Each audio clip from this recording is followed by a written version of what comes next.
Buenos días. En el marco de este curso de Introducción a la Investigación Ambiental, dentro del módulo 3, en un principio, mi presentación abordaría el uso de algas como indicadores de alerta temprana de contaminación. Sin embargo, la gestión de ecosistemas involucra no solo la contaminación, sino también otros problemas que tienen que ver como por ejemplo con la sobreexplotación o los efectos del cambio climático. Y por lo tanto, eh, reenfoqué mi presentación al uso de algas como herramienta de la gestión ambiental, principalmente porque uno de los desafíos más importantes en la gestión de los sistemas acuíferos es encontrar formas simples de evaluar la salud de estos ecosistemas tan complejos. La salud de un ecosistema se define como la capacidad del sistema para realizar funciones deseadas para la sociedad y mantenerlas durante mucho tiempo. En este caso, tanto las características funcionales, como por ejemplo la actividad humana o naturales, y procesos como el intercambio de materia y energía entre la biota y el ambiente físico, así como las estructurales, que son los componentes propios del ecosistema, se consideran en el contexto de las necesidades ecológicas y sociales. Por lo tanto, los objetivos finales de una evaluación de los ecosistemas son determinar el estado y la condición ecológica, proporcionando información para proteger y restaurar los bienes y servicios ecosistémicos finales que respaldan el bienestar humano, es decir, la salud del ecosistema. La gestión ambiental de los ecosistemas es identificar indicadores simples que capturen la complejidad inherente a cada ecosistema. Por lo tanto, existen diferentes modelos de gestión. En este caso, este modelo de gestión ecológica está orientado al uso de algas como evaluadores de salud ambiental. Este proceso se puede resumir en 4 fases que tienen varios pasos. Primero es el diseño de la evaluación ecológica, la caracterización de la condición, el diagnóstico de causas y amenazas y selección de una opción de manejo. Esto, como les dije, es un modelo de diseño para el estudio de la salud de los ecosistemas. La primera fase, que es el diseño de evaluaciones ecológicas, tiene 3 pasos básicos, que es definir los objetivos de la gestión y por lo tanto la evaluación, desarrollar un modelo conceptual de cómo los factores humanos y naturales afectan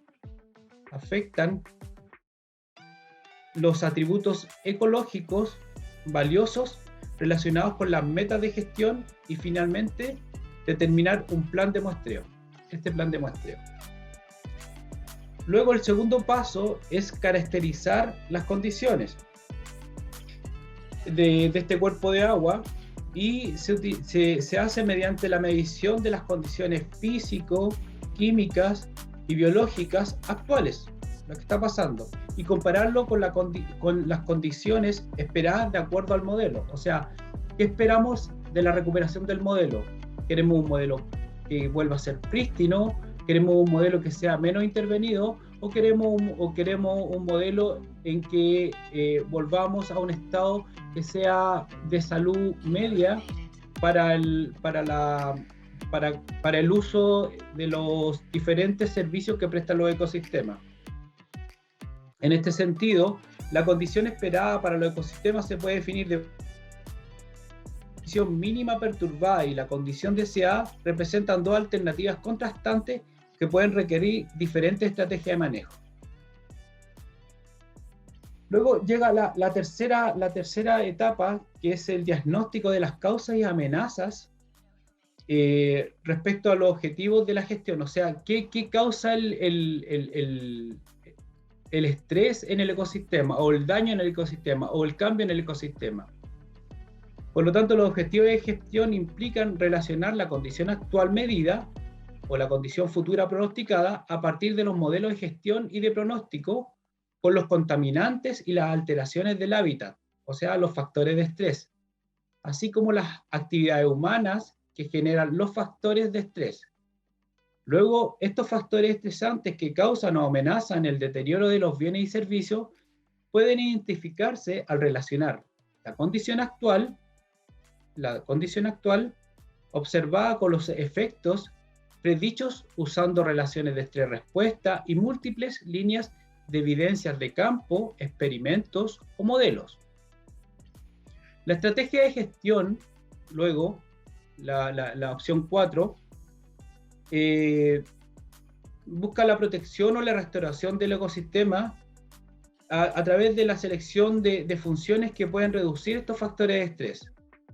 Los análisis de costo-beneficio y los factores sociopolíticos, o sea, todo lo que envuelve el manejo de estos ecosistemas, qué está involucrado, qué poblaciones están involucradas, qué factores sociales están involucrados y que pueden variar con la cultura, con el lugar y la economía a escala, tanto dentro como entre los diferentes territorios, es decir, si hay empresas, si hay pescadores, si hay poblaciones que utilizan el agua para riego. Y en ese sentido, en cualquier momento durante este ciclo de evaluación y gestión, la falta de información para ir llenando este modelo de gestión puede requerir volver al ciclo de evaluación y gestión y volver a diseñar, rediseñar la evaluación para recopilar la información que sea necesaria para ir llenando este modelo. Al respecto, el uso de indicadores, que son los organismos o poblaciones cuya ocurrencia refleja las condiciones ambientales, y los datos proporcionados por estos organismos a través de las diferentes herramientas de evaluación, como la biomasa, la diversidad, nutrientes, etcétera, permiten establecer propiedades y dinámicas inherentes de los ecosistemas, permitiendo la caracterización de los ecosistemas y algunos de sus componentes críticos a través de medidas multimétricas, estimando el grado de impacto ambiental y su peligro potencial para otros organismos vivos. Ahora, ¿pero qué son los indicadores ecológicos? Los indicadores ecológicos son definidos como organismos o poblaciones, como se mencionó anteriormente, cuya ocurrencia refleja las condiciones ambientales. O sea, en este concepto del modelo de gestión, los indicadores ambientales permiten determinar las características de las condiciones ambientales que están ocurriendo actualmente.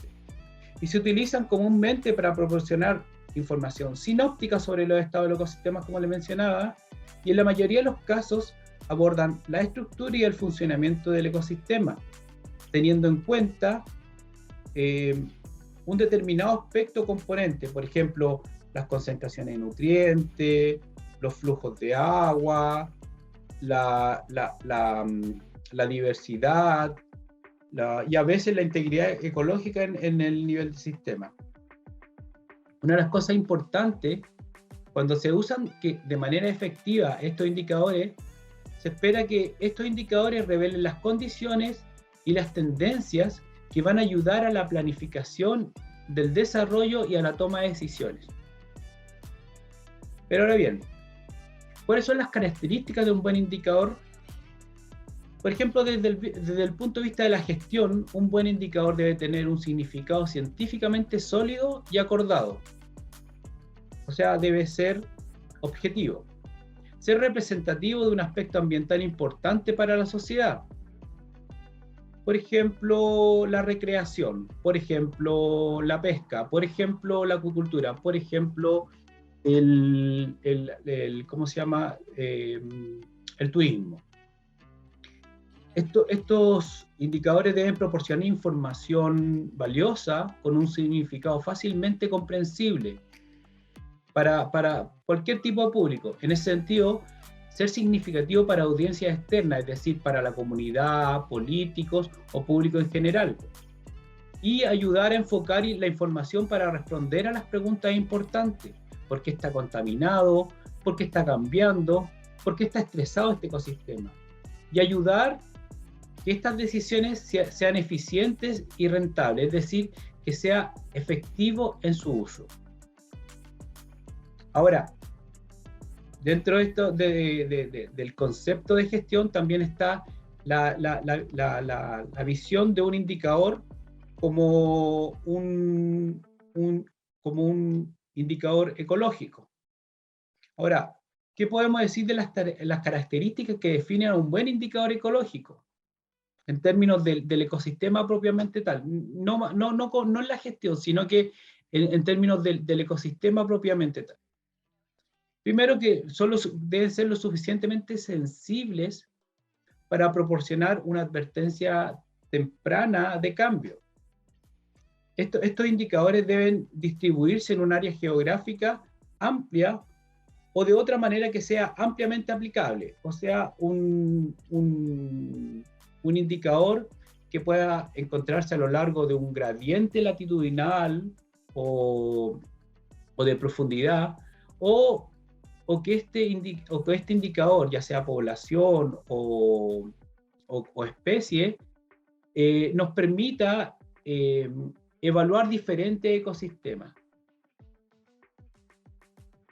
Este indicador debe ser capaz de proporcionar una evaluación continua sobre una amplia gama de estrés, porque hay que considerar que los ecosistemas no están sometidos a un solo estrés, sino que es un estrés multifuncional que tiene que ver con todos los procesos a los cuales están sometidos los sistemas.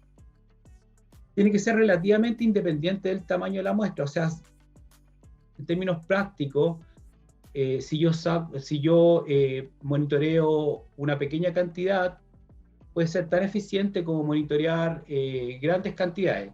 Por lo tanto, el tamaño de la muestra no debería ser determinante en la calidad de los datos que entregue. Debe ser fácil y rentable de medir, recopilar y calcular, y tiene que ser capaz de diferenciar los ciclos o tendencias naturales del estrés inducido, ya sea de contaminación, ya sea de extracción, o cualquier estrés antropogénico al cual esté sometido estos sistemas acuíferos. Y debe ser relevante para fenómenos ecológicamente significativos, como por ejemplo el cambio climático global, o como por ejemplo la introducción de un contaminante o de un polutante dentro del ecosistema, por ejemplo un derrame de petróleo, por ejemplo el derrame ¿cómo se llama?, de drenaje ácido. En este sentido, las comunidades pelágicas, es decir, aquellas que habitan en la columna de agua, como por ejemplo los peces, son útiles para detectar cambios a gran escala, porque se mueven a gran escala, pero su alta heterogeneidad espacial, o sea, no se encuentran en todos lados y de manera constante, y la movilidad de las masas de agua la invalidan a la hora de detectar efectos locales. Por otro lado, las comunidades bentónicas, es decir, aquellas que habitan en el fondo marino, que están o que se mueven en el fondo marino o que están fijas al fondo, suelen considerarse más adecuadas que las del dominio pelágico para evaluar el estado de un ecosistema acuático. De hecho, debido a su limitada movilidad, que en el caso de los organismos sésiles, o sea, que están pegados al sustrato, los organismos bentónicos son más sensibles a las perturbaciones locales y como resultado de su permanencia a lo largo de las estaciones, es fácil monitorear los cambios a lo largo del tiempo. Por lo tanto, el principal atributo de un indicador ecológico es combinar numerosos factores ambientales en un solo valor, lo que podría ser útil en términos de gestión, porque nos permitiría a través de un solo indicador evaluar las diferentes condiciones del ecosistema, permitiendo que el concepto ecológico se ajusten a la comprensión de un público en general. Ahora, en este contexto, nosotros proponemos que el uso de algas puede ser una alternativa eficiente para el monitoreo de los ecosistemas y la gestión ambiental. Principalmente porque las algas son un grupo ecológicamente importante en la mayoría de los ecosistemas. Se encuentran por lo general en la generalidad de los ecosistemas y han sido componentes importantes de los programas de monitoreo biológico a lo largo de todos los procesos de gestión en el mundo. Las algas son la base de la red alimentaria, o sea, la base de la cadena astrófica. En la mayoría de los ecosistemas acuáticos son impulsores de los ciclos biogeoquímicos de los diferentes componentes que fluyen a través de los diferentes ecosistemas y representan proporciones significativas de biodiversidad. Por lo tanto, las algas son ideales para la evaluación de la calidad de agua, porque tienen tasas de reproducción rápida y ciclos de vida muy cortos, los que los convierten en indicadores muy adecuados para los impactos a corto plazo. En otros casos existen algas que son de vida mucho más longeva, que permiten el monitoreo de cambios a lo largo del tiempo. Los ensambles de algas son de algas en general, y ya sea las poblaciones que se encuentran en la columna de agua, como las diatomeas o el fitoplancton, así como las algas que se encuentran sujetas al sustrato, como las macroalgas, son ricos en especies, y las especies de algas exhiben distribuciones amplias entre los ecosistemas y las regiones geográficas. Como productores primarios, las algas se ven directamente afectadas por los factores físicos y químicos, y los conjuntos de algas son sensibles a algunos contaminantes y lo pueden acumular fácilmente. Además, en este sentido, el metabolismo de las algas también es sensible a las perturbaciones ambientales y naturales.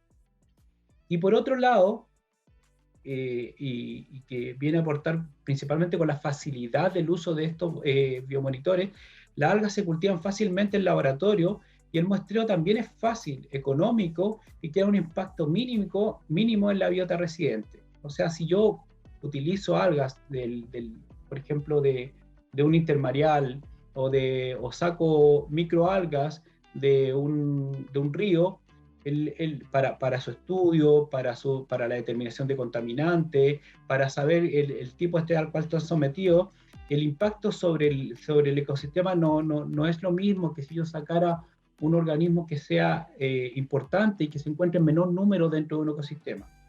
Además, las alteraciones y los cambios en la composición de especies y la productividad de los ensambles de algas está relacionado al estrés antropogénico y permite predecir los efectos de las interacciones de la red alimentaria y otros componentes del ecosistema.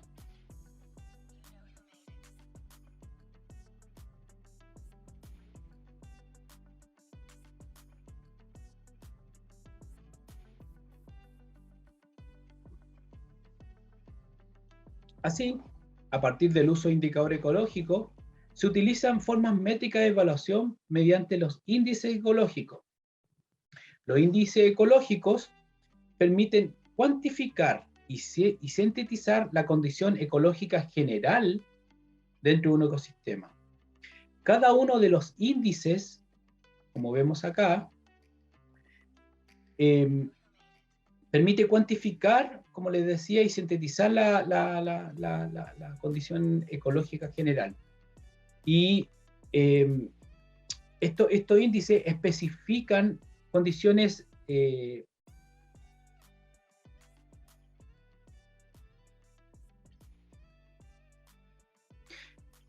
cada uno de estos índices da características específicas del ecosistema, y que en conjunto dan cuenta de la condición ecológica en que se encuentra el ecosistema estudiado.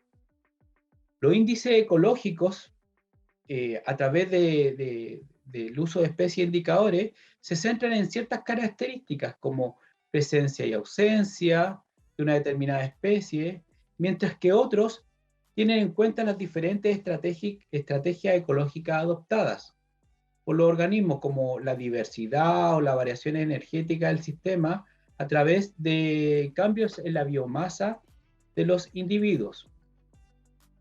Otros grupos están orientados al análisis de redes, que incluye, por ejemplo, índices desde una perspectiva más holística o más general.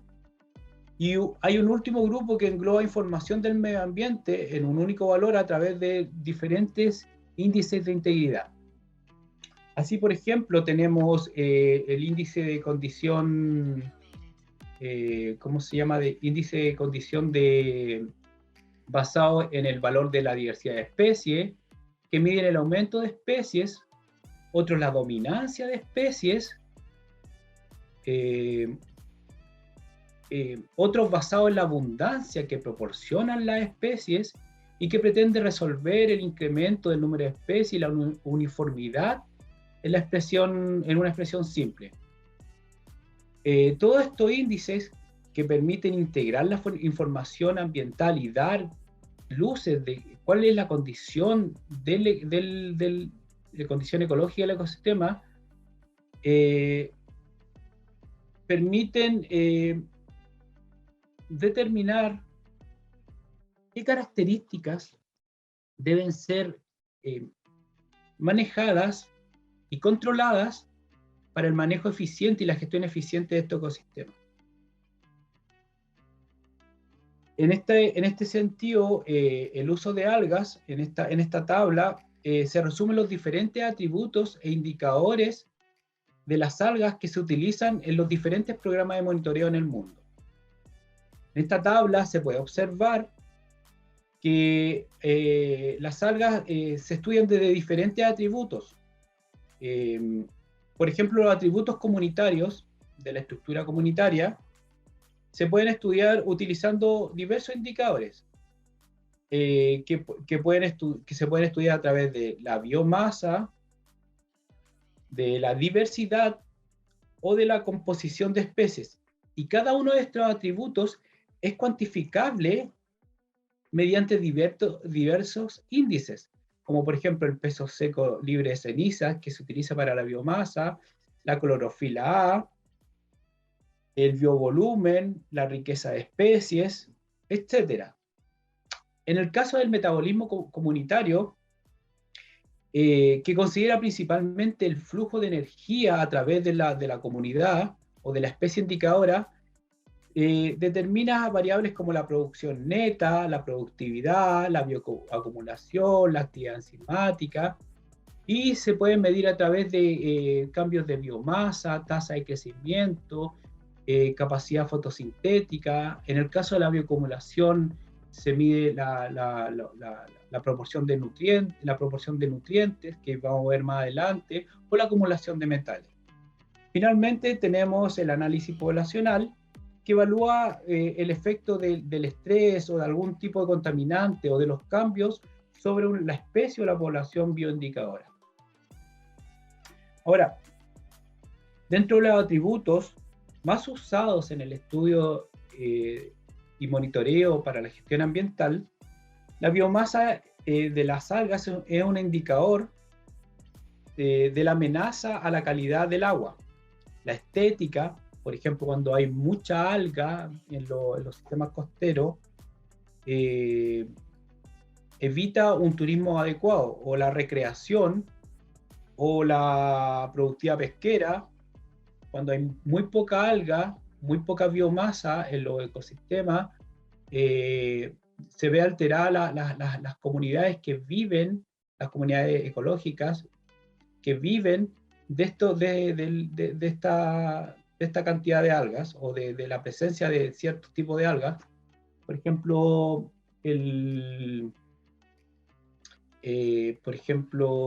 especies que habitan en los bosques de kelps, al ser sacadas, ya no se van a encontrar, y por lo tanto la utilización ¿cómo se llama?, de los recursos va a ser menor. Y por lo tanto, la biomasa puede afectar la biodiversidad de diferentes invertebrados y peces y comunidades que habitan en torno a estos estructuradores. La biomasa de algas se considera un buen indicador de las perturbaciones humanas porque responde de manera constante a los factores de estrés. Además, la biomasa es una variable que cambia espacialmente dentro de los hábitats debido a la luz, la corriente, la variabilidad del sustrato. Algunos de estos indicadores de biomasa se miden en el campo, o sea, en terreno, mientras que otros requieren la recolección de muestras de análisis de laboratorio. En el campo, podemos evaluar visualmente la biomasa de algas y algunos atributos de la composición taxonómica que dan cuenta de la comunidad de algas, utilizando la profundidad de la luz en la columna de agua, por ejemplo. No solamente en los ecosistemas costeros, sino también en ecosistemas de ríos, de lagos, y cualquier tipo de sistema acuífero que se quieren gestionar y estudiar. Algunas de las formas de medir la biomasa en algas puede ser mediante la clorofila A, que principalmente se utiliza para microalgas, fitoplancton, que es un indicador muy utilizado en este tipo de poblaciones. También se utiliza la masa seca, libre de ceniza, que se usa para evaluar la biomasa de algunas algas bentónicas, porque la sombra y la disponibilidad de nitrógeno pueden afectar la densidad de clorofila en las células y los sedimentos inorgánicos. Por lo tanto, esta metodología evita ese efecto. También se puede medir a través de densidades celulares y biovolúmenes determinados por análisis microscópicos y que son valiosos para determinar las proporciones de biomasa en diferentes grupos taxonómicos o funcionales de algas. Y al respecto, por ejemplo, la teledetección es una herramienta que, mediante el uso de imágenes satelitales, aeronaves o drones, permite abarcar grandes extensiones de estudio, y esta es una tecnología rápida que permite caracterizar las biomasas de algas y la composición taxonómica, generalmente de algas planctónicas, a través de modelos de clorofila A o ficocianina, utilizando satélites como el MERIT, Landsat, MODIS, SeaWiF, etc. Otra de las características que pueden ser, o atributos que son estudiados, son el uso de algas para las determinaciones químicas de nutrientes y toxinas. Por ejemplo, las concentraciones de nitrógeno y fósforo se utilizan para determinar nutrientes limitantes, ya que la relación de carbono, nitrógeno y fósforo, que es estable en las algas, permite determinar la regulación de nitrógeno y fósforo en los hábitats. Estos componentes son muy importantes para la abundancia y para la presencia de diferentes tipos de algas. Por otro lado, las toxinas que pueden producir ciertos tipos de algas o microalgas pueden ser posibles amenazas en el agua y pueden afectar, por ejemplo, la recreación, la pesca o el uso de recursos acuáticos. En general, la presencia de algas productoras de toxinas puede ser una amenaza. No siempre la presencia es una amenaza, sino que la presencia en grandes cantidades es una amenaza. Hay algas que producen toxinas en el norte de Chile, pero que se encuentran comúnmente en los ensambles de algas, pero que en pequeñas cantidades no producen nada. Pero cuando hay bloom de este tipo de algas, pueden producir efectos sobre el resto de la biota y principalmente sobre los organismos filtradores. Otro de los atributos altamente estudiados es la diversidad de algas, ya que es un buen indicador de la perturbación humana, porque la diversidad es muy, y por eso la diversidad es muy importante para la gestión. La diversidad de algas se mide en el número de especies, lo que a veces puede también denominarse como riqueza de especies. Algunos índices de diversidad excluyen la uniformidad de la abundancia de los diferentes taxones, como por ejemplo el número de la especie dividido por el número de organismos. Eso también permite, ¿cómo se llama?, normalizar la cantidad de especies y el número de especies. También hay otros índices como la diversidad de Shannon-Winen o la uniformidad de Harvard. La diversidad es un concepto muy utilizado porque se centra en el hecho de que la relación entre la diversidad y las perturbaciones dentro del ecosistema pueden deberse a una disminución de la primera a medida que aumenta el estrés. Sin embargo, ojo en esto, los índices de diversidad deben usarse con cautela en las evaluaciones, ya que no relacionan de manera consistente muchas veces las perturbaciones de origen humano, ya que la riqueza de especies está mal estimada porque solo examinan proporciones diminutas de algas en los hábitats y no se consideran muchos taxones raros. La abundancia de especies también afecta fuertemente el número de especies observadas en los conteos, y la riqueza de especies podría variar de manera no consistente a lo largo de diferentes factores estresantes. Restringir, en este sentido, las medidas de diversidad a taxones sensibles a la contaminación o tolerantes a la contaminación en los conteos podría superar los problemas generados en las métricas de diversidad. Existen diferentes índices que utilizan la diversidad, como les mencioné anteriormente.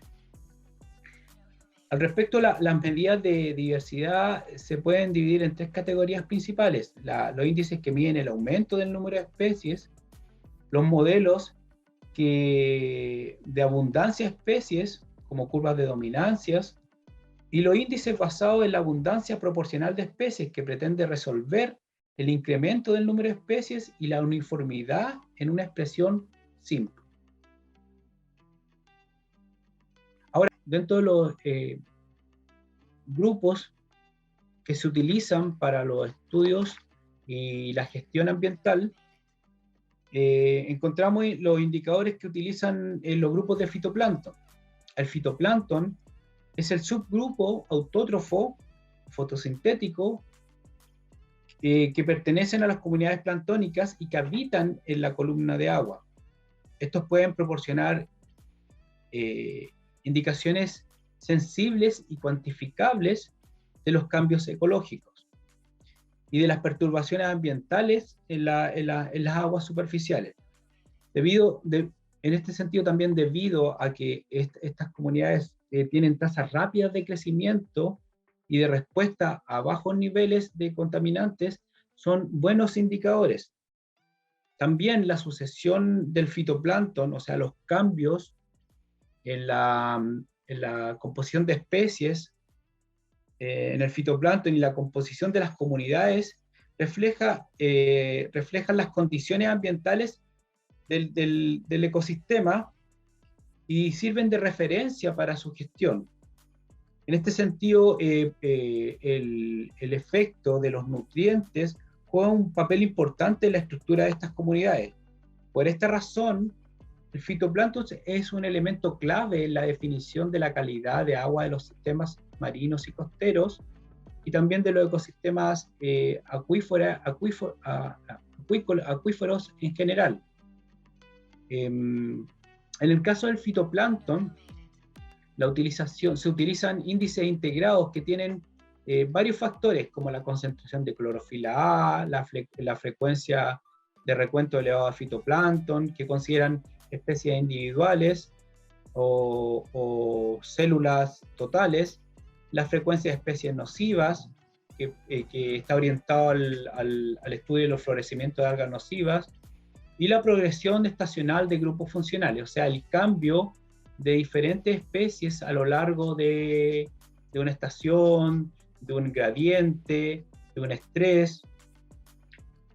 Al respecto, el índice de comunidad fitoplanctónica es un ejemplo de un índice estructurador que se basa en la abundancia, es decir, las formas de vida de las diferentes diatomeas o de dinoflagelados autótrofos de tamaño mediano. El otro grupo que se utiliza son los grupos fitobentónicos, que son organismos fotosintetizadores que habitan en el fondo del ecosistema acuático. En este sentido se puede mencionar las macroalgas, las macrófitas, que son plantas marinas como los pastos marinos, y estas asociaciones macrobentónicas en general son indicadores sensibles de los cambios en los ambientes marinos o acuáticos, ya que son organismos longevos, o sea, pueden durar mucho tiempo y en la mayoría de los casos son sésiles. Los efectos observados en las comunidades macrobentónicas como resultado de las perturbaciones agudas y crónicas incluyen cambios en la riqueza o diversidad de especies, la abundancia total o la biomasa total, que a su vez pueden conducir a modificaciones de la estructura y el funcionamiento trófico. Es decir, cambiando una especie, por ejemplo, en Chile, en el sur de Chile, el pelillo que habita en el río Cruces se vio afectado por una contaminación. Esto produjo un problema en las poblaciones de cisne que comen de este pelillo. En este sentido, este es un ejemplo para determinar, para cuantificar a través del estudio de estas comunidades ¿cómo se llama?, de macrófitas, el efecto que puede tener sobre el resto de las cadenas tróficas. Los índices de macroalgas comunes desarrollados para la evaluación de la calidad de agua utilizan métricas univariadas, o sea, de una sola característica, como la riqueza de especies, que puede incluir la presencia o ausencia, o la biomasa total, o la abundancia total. Sin embargo, los métodos más nuevos, o sea, los que se deben utilizar hoy en día para los requisitos de la gestión, que incluyen el estado ecológico, tienen que estar referidos a la calidad de la estructura y el funcionamiento de un ecosistema acuático que requiere el uso de especies e indicadores, ya sea oportunistas o sensibles, así como de grupos ecológicos o funcionales. Uno de los índices que se utiliza es el índice de evaluación ecológica, que cuantifica los cambios en la estructura y función de las aguas costeras y de transición. Este es un índice que evalúa los cambios de los estados ecológicos, de los diferentes estados ecológicos. O sea, este índice permite determinar en qué estado se encuentra un ecosistema, ya sea prístino o muy degradado, mediante la clasificación de macrófitas en dos grupos de estado ecológico en función de su abundancia, y puede ser ya sea de sucesión tardía y oportunista. En general, los índices intentan evaluar los efectos del estrés ambiental teniendo en cuenta estrategias ecológicas seguidas por los diferentes organismos que la habitan.